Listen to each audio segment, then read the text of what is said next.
It's the people who feel strong and good about themselves inside who are best able to accept outside differences, their own or others. We help children develop this ability every time we affirm how special they are to us for being themselves, and how special to us are all the things that make each person different from anyone else. This piece from Fred Rogers really speaks to me personally because someday I would like to write children's literature. And some of the issues that I would like to address are embracing uniqueness and learning to be comfortable with yourself. I think that those are two very important things that we need to begin teaching children at a very early age. I believe that when children feel good about themselves on the inside, that they are more likely to grow up and be more accepting to the other people around them and appreciate diversity. While studying here at the Fred Rogers Center, one thing that I may research is how the environment and people around young children can affect a child's self-esteem.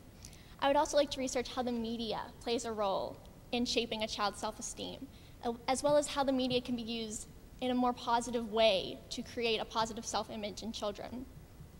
I think that if we instill high self-esteem in children at a young age, then those children will grow up being more likely to possess those qualities of wanting to be unique despite the pressure to be like everyone else and be proud of who they are.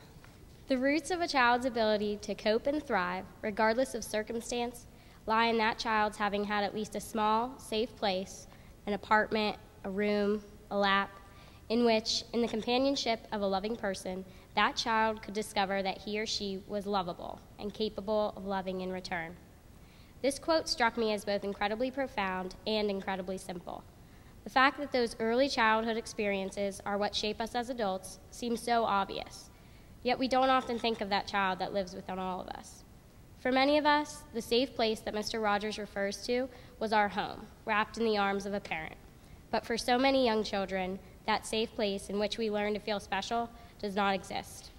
Mr. Rogers was so dedicated to offering children a wholesome, entirely authentic television experience that Mr. Rogers' neighborhood offered children everywhere a safe haven to escape to. As a future educator of today's youth, I hope to learn from Mr. Rogers' example and provide my students with a safe place to learn that they are all individually special and lovable in their own right. As myself and fellow scholars go forth this year, I look forward to uncovering the key to helping young children to discover themselves as lovable, unique individuals. We all need to feel that we have gifts to give that are acceptable and valued. I really think this ties into the Fred Rogers Scholars Program and connects each one of us, since we are the pioneers, as Rita said. Not only myself, but all the ladies here have different interests, majors, and different interests in the program. As a business major, I'm interested in children's social media and advertising and using social media to aid children. Not all of us are interested in this, and not all of us are in education, as many may speculate. We have different personalities and interests, and that leads to our different gifts we all each have. Each of our gifts, I feel, as pioneers will help us develop the Fred Rogers Scholars Program for future college students. Knowing that we're valued and being in presence of people who want to share with us something in this world that they love are the two most important ingredients of education. In order for children to learn, they must be surrounded by a caring environment. Without feeling of value, children are unable to reach their full potential.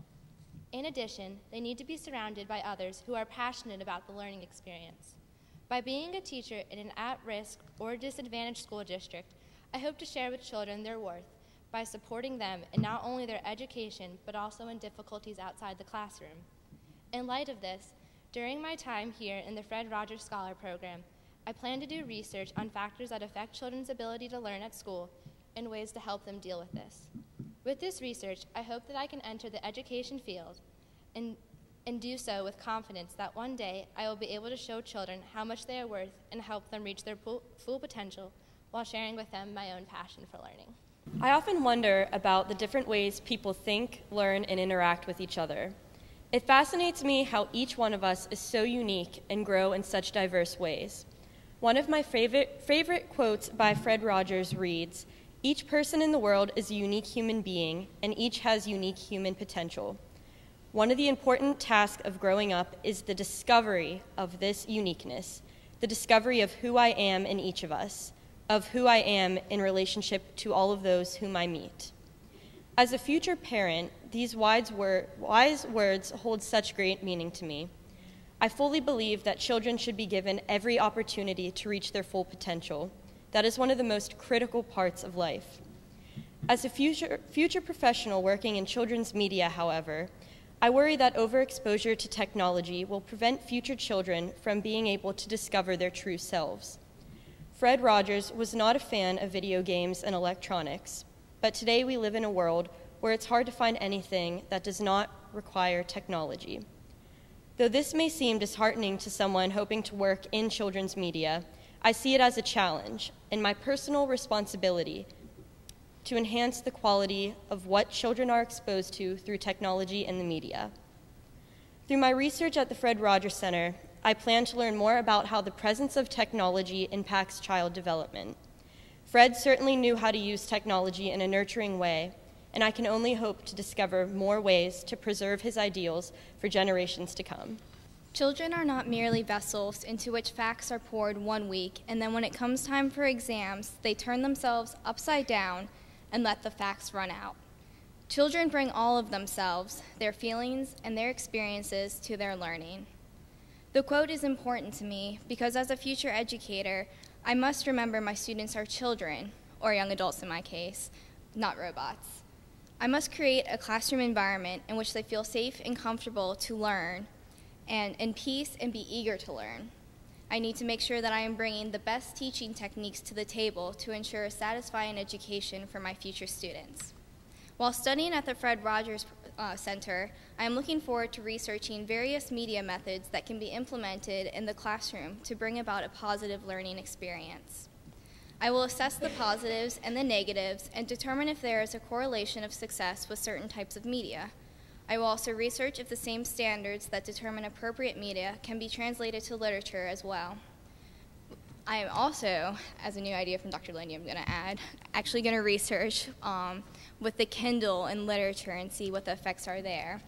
Sorry, I just had to add that. With this specific research as a background, I am hoping to bring an exciting new classroom to students where they leap into learning with eager anticipation.